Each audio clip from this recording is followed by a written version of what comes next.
महिलांनी बसून जावं प्लीज, जरा शांतता बाळगावी। आपले पक्षाचे राष्ट्रीय अध्यक्ष आणि आपल्या सगळ्यांचे आणि राज्याचे आणि देशाचे लाडके नेते आदरणीय अजितदादा पवार, आपले प्रांताध्यक्ष, आणि त्यांचा मी विशेष अभिनंदन करू इच्छितो। त्यांनी या पक्षाची आणि शान टिकवून ठेवली। असे नवनिर्वाचित खासदार पण सन्माननीय सुनील तटकरेजी, आपले ज्येष्ठ नेते ज्यांची ऊर्जा अजूनही पूर्वीपेक्षा जास्त आज दिसून आली, असे आपले आदरणीय भुजबळ साहेब, आपल्या पक्षाचे ज्येष्ठ नेते हसन मुश्रीफ साहेब, दिलीप वळसे पाटील साहेब, पक्षाचे आपले तरुण तळपगार आपले नेते धनंजय मुंडेजी, सन्माननीय संजय बनसोडेजी, अनिल भाईदासजी, रुपालीताई चाकणकर, आपले ज्येष्ठ नेते शिवाजीराव आढळराव पाटील साहेब, मुश्ताक अंतोलेजी, समीर भुजबळजी, बाबा सिद्दीकीजी, अनेक मान्यवर आहे, सर्व आमदार मंडळी, सर्व ज्येष्ठ नेते आणि सर्व माझे राष्ट्रवादीचे बंधू भगिनी तरुण मित्रांनो, सर्वप्रथम आपल्या सर्वांच्या आणि विशेष करून अजितदादांच्या 25वा वर्धापन दिवसाच्या निमित्त खूप खूप मी आपल्या सगळ्यांना मी शुभेच्छा देऊ इच्छितो। आणि आपण भाग्यवान आहोत की 25 वर्ष होऊन गेली आहे ना, तर आपल्याला पुढच्या 25 वर्ष किमान तरी पहिले बघायचे आहे। आणि त्या हिशोबाने आज आपल्याकडे पुढच्या 25 वर्षाचा नेतृत्व, आपल्याकडे नवीन नेतृत्व नाही पण नवीन पॅकेजिंग मध्येचं नेतृत्व आज आपल्याला अजितदादाच्या मार्फत मिळालेलं आहे। हे आपल्या पक्षासाठी खूप खूप सौभाग्याची गोष्ट आहे। याच हॉलपासून सुरुवात झाली। भुजबळ साहेबांनी अनेक मान्यवरांनी आपल्याला सांगितलं आहे, म्हणून याच्यावर आता मागच्या इतिहासावर काही प्रकाश टाकून अधिक वेळ मी आपला घेऊ इच्छित नाही। आता सगळ्यांच्या समोर जे झालेलं आहे त्याचा आता नजारा आहे, स्पष्ट आहे। खूप सारा विश्लेषण सुद्धा होऊन गेलेलं आहे। आता पुढचे 120 दिवस आपल्या समोर महत्त्वाचे राहिलेले आहे। यावेळी लोकसभेच्या निवडणुकी 1 महिना उशीर झाल्या, नाहीतर साधारण आपल्याला 5व्या महिन्यामध्ये विधानसभेच्या निवडणुकीची तयारी करावी लागत होती। आता राहिले फक्त 4च महिने। दिवाळी आहे 31 ऑक्टोबरला, आणि दिवाळीच्या आसपास आपल्याला आपली जुनी विधानसभाची मर्यादा सुद्धा नोव्हेंबर महिन्यापर्यंतची असेल, 19 नोव्हेंबर। आणि म्हणून दिवाळीच्या 2-4 दिवस अगोदर किंवा दिवाळीच्या 2-5-10 दिवस नंतर आपल्या निवडणुकीचा मतदान होऊन गेला असेल। आणि त्यामुळे आपल्या सगळ्यांना जर हिशोब आपला करता नक्कीच येते, 100-120व्या दिवशी आपल्याला फॉर्म भरण्याची सुद्धा मुदत आपली सुरू झाली असेल किंवा होऊन गेला असेल। हा महत्त्वाचा 120 दिवसाचा प्रवास, त्यामध्ये पावसाळा आहे, त्यामध्ये आपल्याकडे आता अधिवेशन थोड्या दिवस चालणार आहे, त्याच्यानंतर आपल्याकडे गणपती फार मोठा पर्व आहे, त्याच्यानंतर नवरात्र आहे, दिवाळी आहे। हे सगळे म्हणजे पर्व आणि पावसाळा आणि शेतीची सीजन, या सगळ्या घडामोडीमध्ये आपल्याला या इलेक्शनची पण तयारी करायची आहे। मित्रांनो, हेही खरं आहे की आपण 3 पक्ष मिळून महायुतीमध्ये आज आहोत, आणि महायुती म्हणूनच आपण सगळ्यांनी या निवडणुकी समोरच्या निवडणुकीमध्ये सामोर जायचं आहे। आणि त्या हिशोबाने परवा दिवशी भुजबळ साहेबांनी एक महत्वाची सूचना पण केली होती, जे खूप वर्तमानपत्रामध्ये टीव्हीमध्ये गाजली, की आपल्या पक्षाने कितीतरी जागा लढवावी. परवा दिवशी अजितदादाच्या, तटकरे साहेबांच्या आणि आमच्या सगळ्यांच्या आमदार साहेबांच्या, सगळ्या आमदार महोदयांच्या बरोबर एक आम्ही बंद कमऱ्यात बैठक घेतली. बंद कमऱ्याचा मतलब हे नव्हता की काही कोणाकडून लपून ठेवायचा होता, पण खऱ्या अर्थानं सगळ्यांचे मनोगत, सगळ्यांचे विचार, सगळ्यांची जे काही या मागच्या निवडणुकीमध्ये जे अडचणीचा सामना करावा लागला, या सगळ्या गोष्टीच्या सगळ्यांनी दिलखुलास चर्चा करावी आणि काय काय अडचण होती, कशा त्या अडचणीला आपल्याला पार करायचं आहे, या संदर्भात अतिशय महत्वाची सूचना सगळ्या आमदार महोदयांनी इथे आमच्याकडे केली होती.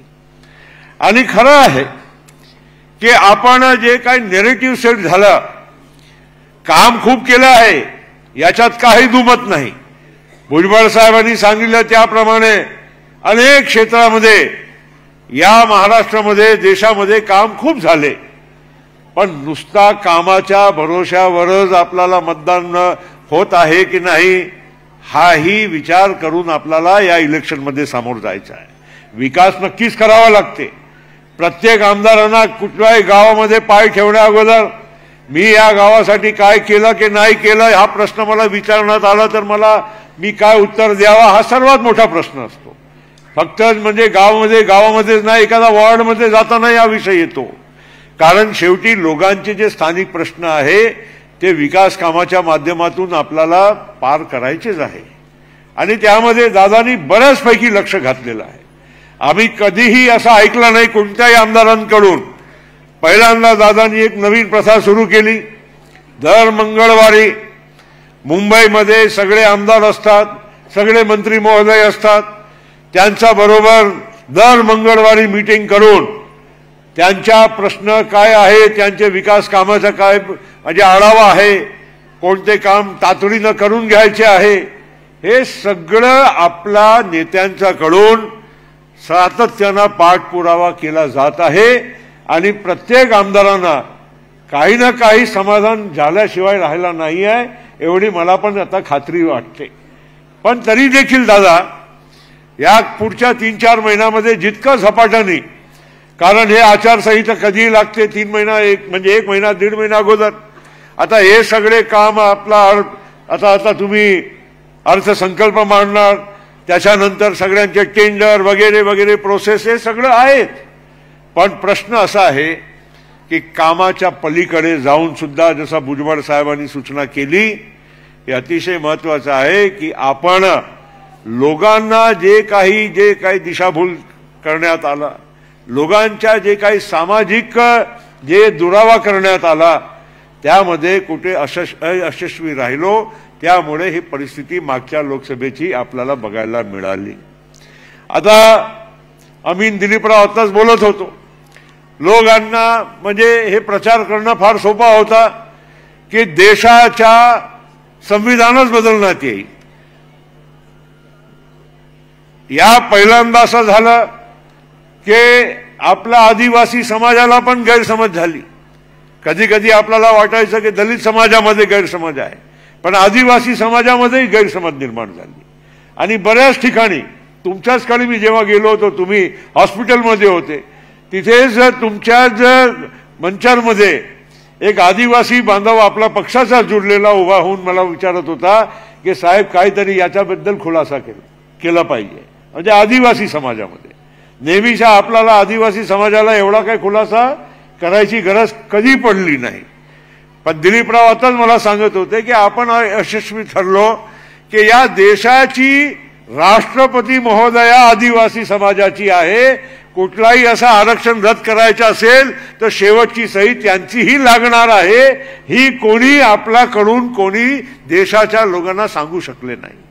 आज 100 पेक्षा जास्त जागा लोकसभेमध्ये एससी आणि एसटीची राखीव आहे. काय ते 100 लोक एससी एसटीचे असा संविधान बदलण्यामध्ये कोणाला मदत करणार आहे का, कोणाला करू देणार आहे का,